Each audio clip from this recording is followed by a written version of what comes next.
Hey guys, it's Brandon with another episode of Topic Tuesday during the week, and I'm super glad that we are live.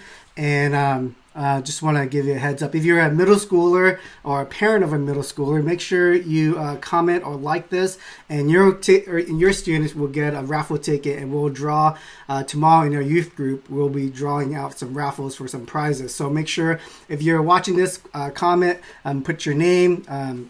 So that your name will be in a raffle. So I want to say welcome. My name is Brandon. I'm the middle school pastor at Beachpoint Church, and this is a segment throughout the during the week that we just kind of get together and ask parents to come have a conversation with us, and we're calling this Topic Tuesday. And we just want to thank those who are watching that I know this might be taking your time out of your day just to watch a segment, but hopefully it's beneficial. Hopefully it'll help you and your family just be encouraged in this time. And if you want to subscribe to our YouTube channel just to see all of our live events that's happening during the week, you could push subscribe. Also, you can watch us on Facebook for the meantime. So I just want to also encourage you, if you want to just engage with us to put some questions or comments in the chat section, and then we'll get it through for our guest today. And with that being said, our guest today will be Mike and Amelia Terich. Let me get them on. And hey guys. Hi. How are you? Good. How are you?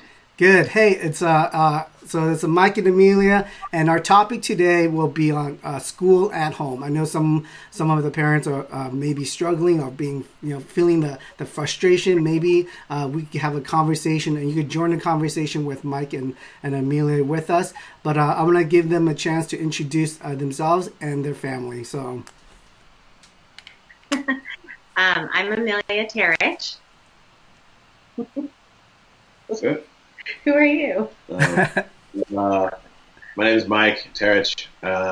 We live over in Fountain Valley, and I've been teaching for 17 years. I'm at Saddleback High School for the last 4 years. What do you do? I'm a teacher as well. I'm a kindergarten teacher, and I teach at Tamura over the school that backs to the church. Why are you nervous?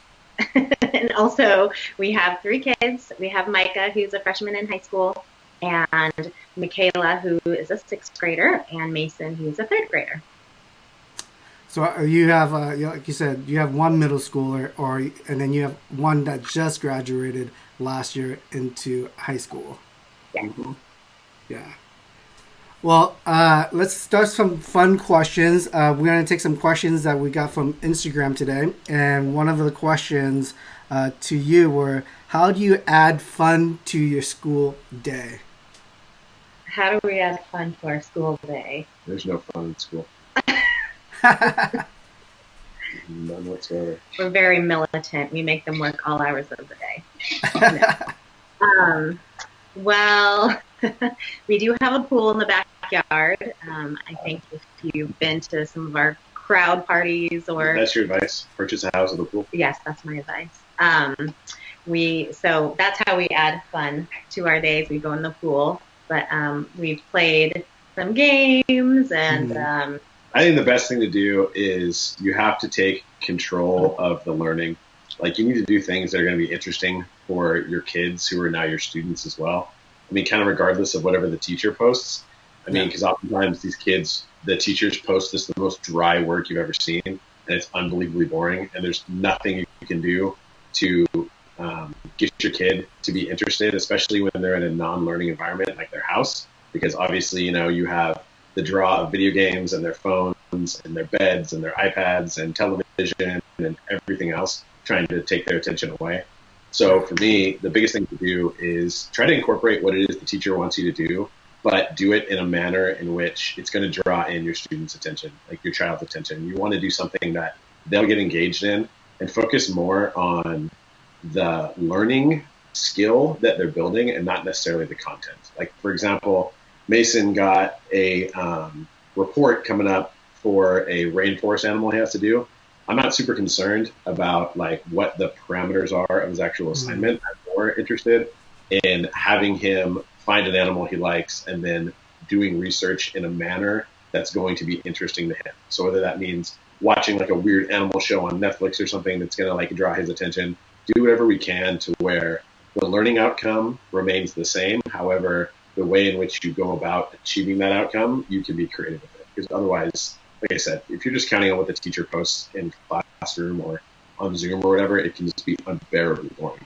And I get it. Like, as a kid who hated school, like, I couldn't imagine doing school in my parents' house. I wouldn't have done anything. Such a serious answer. And Mike's a teacher too. He hated school, and now he's a teacher. Yeah.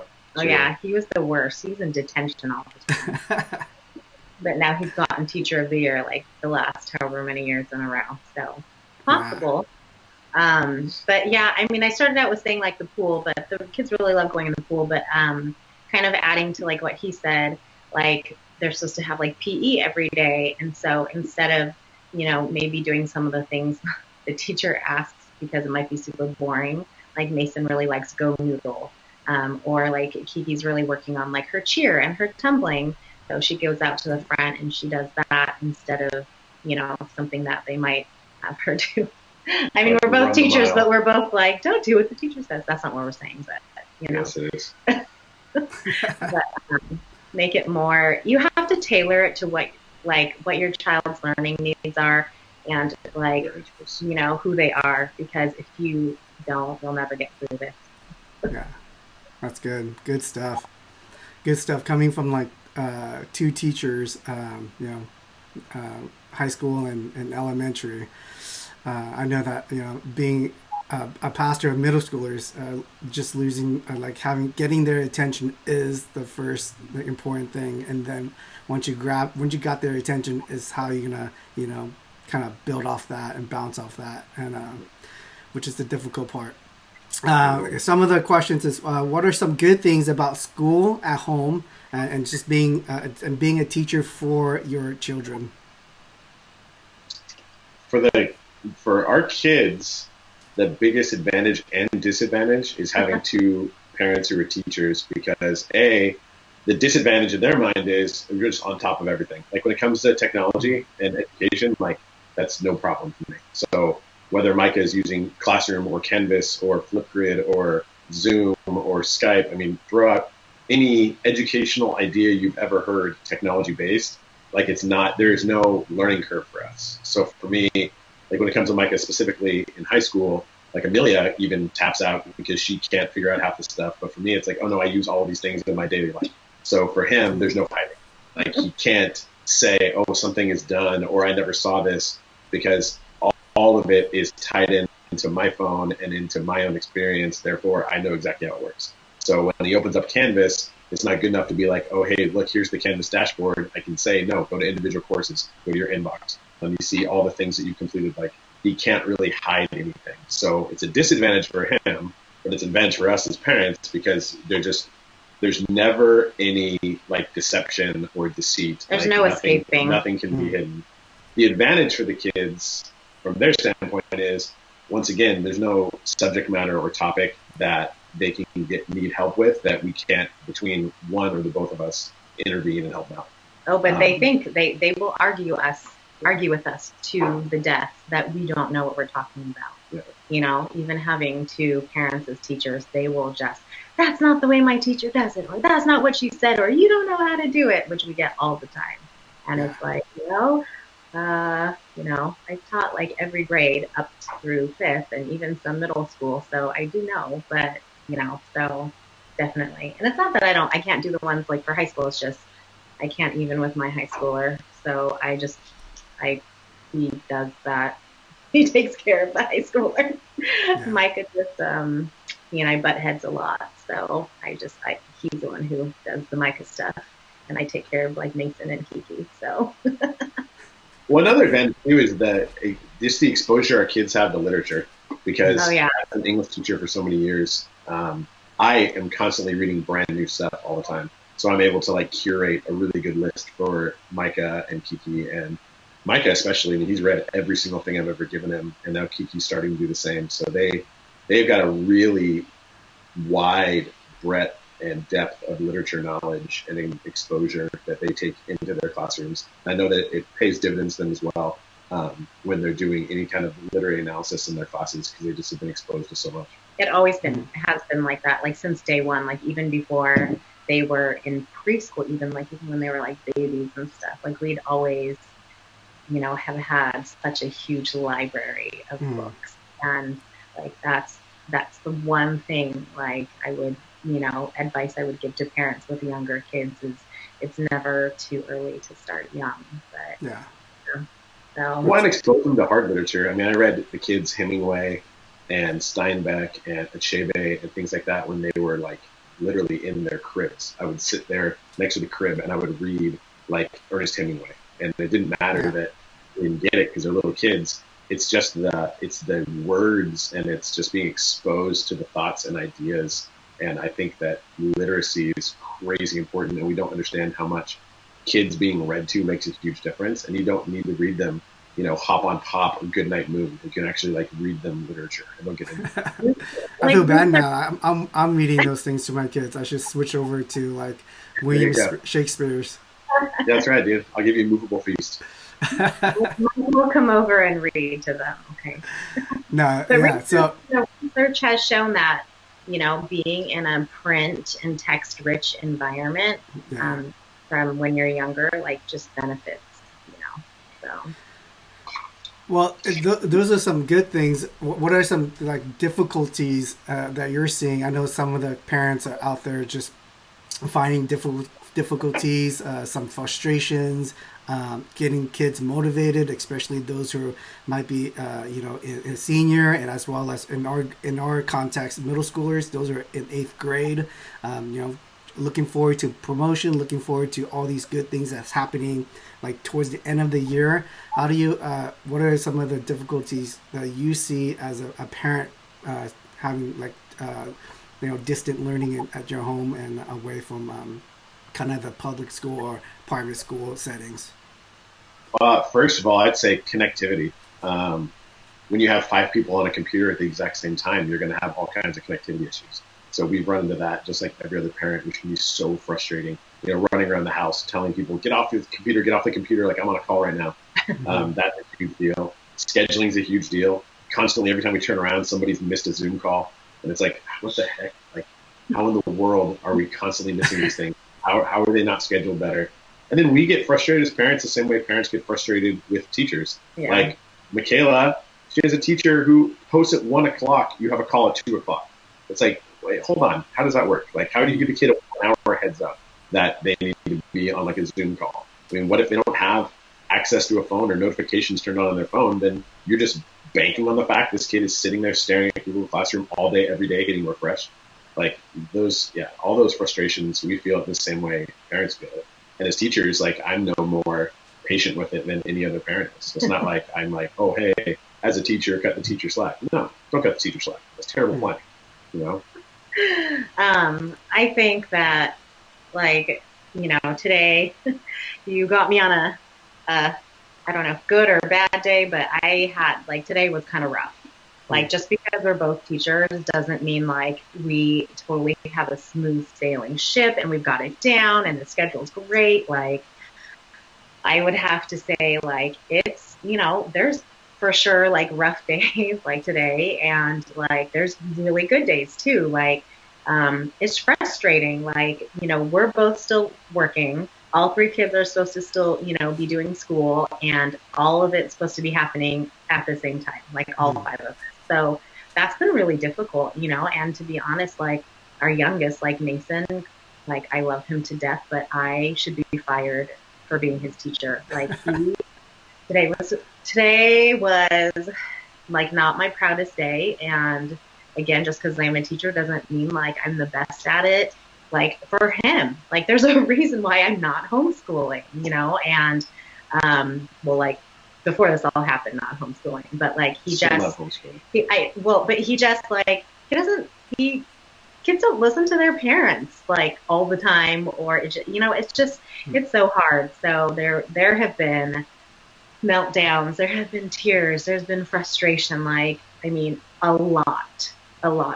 So, yeah, and the scheduling is really hard. Like, honestly, like, you made it sound like we've missed a lot, but we haven't. But like today, I was on Zoom with my kindergartners, and then afterwards realized, oh, like crap, like Mason missed his Zoom call with his teacher because I forgot to schedule it, and it was the exact same time.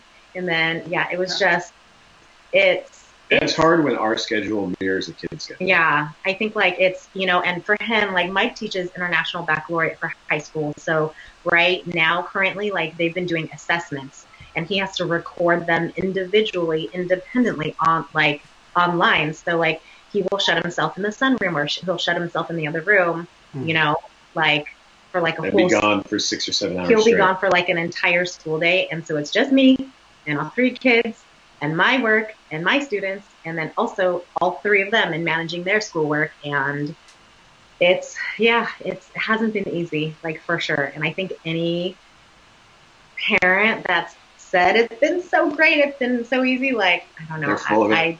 They're lying. They're living a fake Instagram life. Like, social media. it's been hard, so, but I think my thing is I feel like just even this past weekend, like God's really taught me just to even like give myself grace, because each day is a new day. And if I yell at the kids one day, I will be forgiven. And then the next day I start all over again and have to do the same thing all over again. So hopefully not yell again, but it's just, I know that, okay, how did I handle this yesterday? I don't want it to end up in a fight again today. And what am I going to do differently? So, like I was telling a friend of mine, like I like the schedule, like I have a chart for all 3 of them. And that's just because like for my sanity and like all 5 of our like school days and how it works, that's just like helped me manage, especially when he like shuts off the room and does his, is with Zoom with his students like for 5 or 6 periods a day. And so, but the chart has like been a constantly evolving thing every week, because I'm like, well, last week this didn't work, so I'm going to change it this week. I mean, not that like we're changing it constantly, but I need to like, I would say maybe like refining is a better word, because, I need to figure out like what didn't work. And now let's see if this works better, so like, I think that's the thing is I think that, parents need to be like flexibility, which like is hard for me too in this, because I'm very like OCD and I'm very scheduled and I'm very like chart and like this needs to happen at this time. And I'm, and it's funny because like I feel like we're totally opposite in that way, but I have learned that like God has shown me like what's most important too. Like what's most important during this time, like when we're all said and done and this is done, I do not want my kids to remember like mom yelled at us during the whole quarantine. Like, she was so strict. Like she never let us have any fun. All she wanted us to do was work the whole time. And, so I don't want them to look back and think that. So, having perspective and just like learning to let go too. I think that's the hard part. And I think as teachers too, like I was telling Mike, I totally like, to be really honest, like I am like afraid of like being judged next year too, when my kids go back to school and they're like, wait a second, like their parents are, or his parents are both teachers. Like what were they doing during the whole quarantine? Like, like, he's been drinking, not me. Not really. So, yeah, so it's, this is just as hard as it is for us. Like, then, I mean, I don't know. Yeah. Well, I think one of those questions was schedule, and you answered it, Amelia, about what your daily schedule now looks like. Want to expand on the typical day of schooling for you guys? Just a brief, like what it looks like. Yeah. So, so normally, like I said, like because he teaches high school, he does all his periods, with his high schoolers. Mm-hmm. And so normally he's just like, in another room or on the pool deck or whatever. And he's just like, kind of like there the whole time. So, and especially because he's been doing these assessments with his high schoolers, it's been more like pertinent for like us to like close the door and like, hey, try not to yell, like try not to be super loud because dad's recording his students. And so that's been a little bit harder too, because it's like, don't go in the sunroom or don't go outside or don't be loud. And, that's hard too. Like, and I think in every family's probably feeling that like, we have 5 people in this family. There's only so many rooms you can go in too, and so many quiet places, you can have staff meetings in and, stuff like that. But, so typically, like I wake up, I'm a total early riser. I'm a morning person. He's a night person. So I'm always up like at the crack of dawn. I do my morning walk every morning, and then we've adjusted it, but like for the last few weeks, it's like all the kids have to start by 9:30. So just for us, it was just more realistic because, we tried like when school actually starts, and that just, it wasn't working, and also because, and I think other parents can probably like attest, like everyone's up later right now, because everyone's not actually having to go into school. I've talked to a bunch of parents, like everyone's going to bed a little bit later. So it's not super realistic for me to be like, be up and ready and dressed and eaten by 8 a.m., when they don't have anywhere to go. So if they're going to bed later, like that's fine. Like school can start later. Well, and teenagers, especially for the 2 older ones. Yeah. I mean, we all know that teenagers' bodies, they're not firing on all cylinders before 10 a.m. Regardless of what high schools and middle school schedules are. All studies show that teenagers work better later in the morning, and that their brains are actually sharpest in the evenings. So pushing your day back just gives you more sanity. Yeah. There's no reason to try to stick to an arbitrary school schedule when you're at home.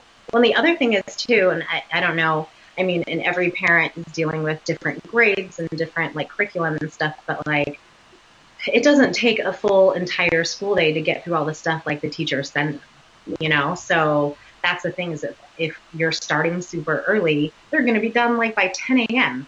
Now, when we're still both having to work the whole rest of the day, like now, they're going to be like, it just doesn't work that way. So I had to be okay with like starting a little bit later. And then, and then I tried to kind of schedule the 3 of them almost like kind of how a regular school day works. So like I break them up by like subjects, or like for Michaela and Micah, like, which periods or, that they're doing. And then, yeah, I mean, but they're pretty much more independent. But like with Mason, like I built in like a recess time or like a snack time. And then like everyone has lunch at the same time, for my sanity, because at the same time I'm working too, I'm still having to like make sure they're all settled for lunch and everything.